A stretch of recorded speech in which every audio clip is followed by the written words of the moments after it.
Hey there, folks, and welcome back. Thanks for joining me again.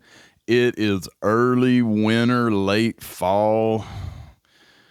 As far as the weather is concerned here in North Georgia, technically by the calendar, it's really just the 1st of November, which most of the time is pretty warm, but we've had a couple of overnight freezes here.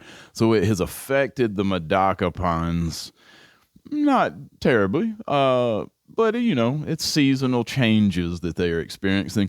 But above all else, we've had some really interesting developments to both of my main kind of front yard ponds. I've got ponds all around my house, but I got a couple of them that everybody that comes here comments on and wants to talk about. And those two are right by my front door.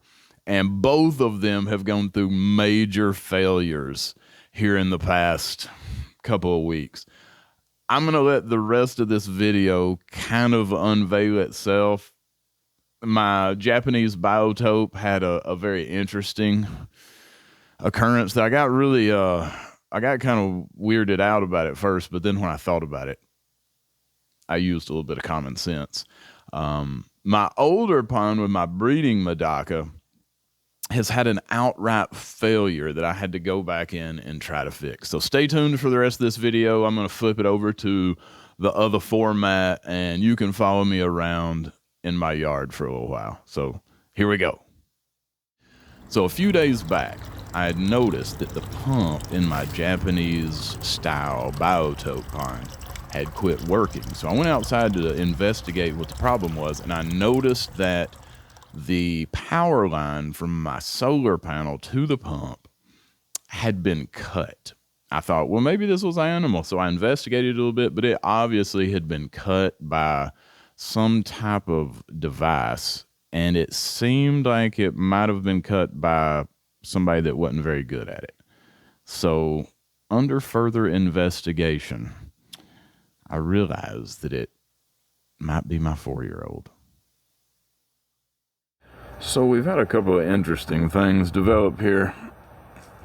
Unfortunately, for any of you parents out there, you'll understand this. For you folks that don't have kids, you might not, but I have a 4-year-old, and she cut the wire from my solar panel to my solar pump with her scissors, and I did not know it for a few days, and so it caused a little bit of drying out there of my moss mountain, but it's looking a whole lot better now. We got it running again. I got it put back together. It's not her fault, really.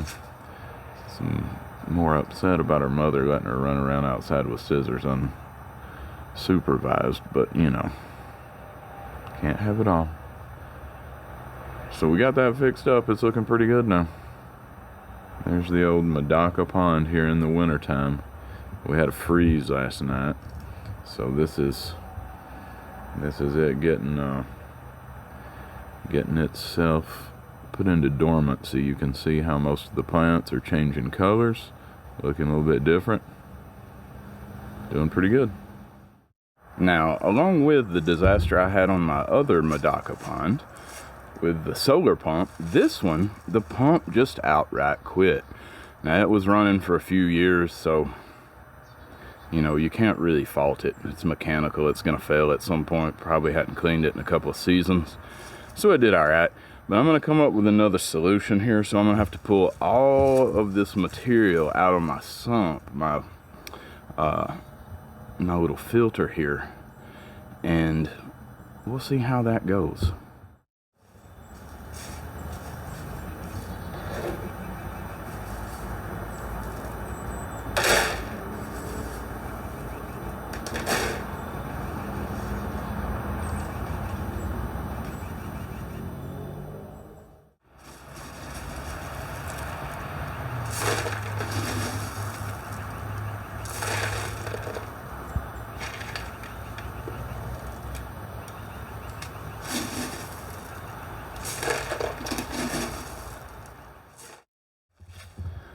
Now, the way I constructed my bog filter here is I used a plant tray, a screened plant tray, like you'd find at a nursery. and I cut it down to fit, to give a false bottom to this very deep reservoir for that bog filter. So now I got to pull all that out, get the pump out, see if we can get it working.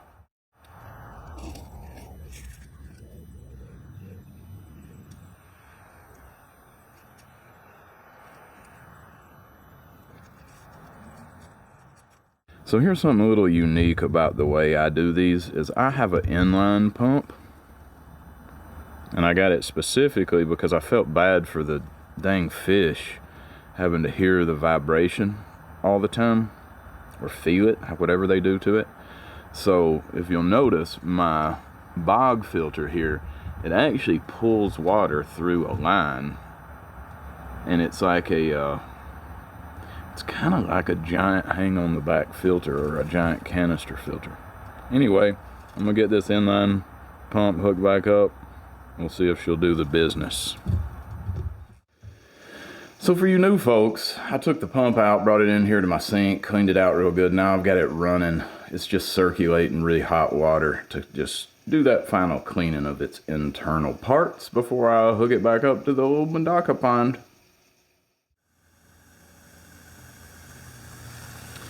So with a little bit of maintenance, a little bit of filter cleaning, it took me about 30 minutes. Get that sucker going again. It's gonna happen ever so often, we know it. Just takes a little bit of work. Now the only downside, as you can see by the bog filter, is the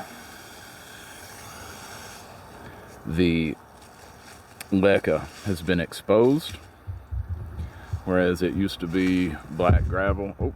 Used to be black gravel only on top. Now you can see the leca, but it's gonna be fine. I'm gonna get some plants planted in there, get those reeds put back in, and it's got really good water flow. So there we go. There's our finished rejuvenation there a little bit. Got everything cleaned up. And like I was saying, you can see the leca, but it's okay. It doesn't look bad. I don't mind it. It was a little sleeker before. That kind of looks a little bit more aquarium-y now, so that's cool to me. Maybe not the average passerby, but it's all right. But the flow is really good. That pump was expensive, man. I think I paid $65–70 for it or something. It was an inline pump, so I'm glad that it continued to work. It just needed a good cleaning. The water is very dirty, but it will clean up overnight. I'm not going to put anything in it. I don't care. That's probably a lot of just sand and stuff got stirred up, and probably a lot of beneficial bacteria in there. So I'm not going to worry about it. I'm going to let it do its thing. It'll clear itself up. All my little fish were in there earlier doing just fine. And then when we come across the walkway here, always add your water conditioner when you're adding water to your ponds and tanks and such. Come over here to the other Medaka pond, and after I got it working, the moss mountain is looking really good. It's greened back up already, and my solar pump is working just fine,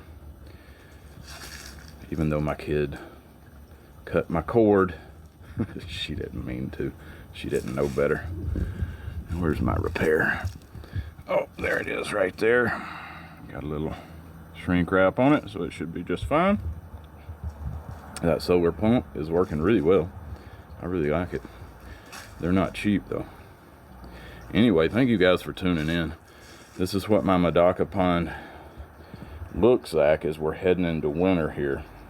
Again, if you've watched any of my other videos, you know I got a big algae bloom here at the end of fall because of the excess sunlight that comes through right here. It gets really hot, but it's doing really good, man. I'm super happy with this little pond.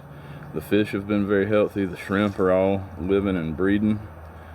So I'm going to top it off with some water maybe tomorrow or the next day, because it does evaporate quite a bit. I think that moss really sends a lot of water back into the air. Anyway, thank you guys for joining me so much, and we'll see you in the next one.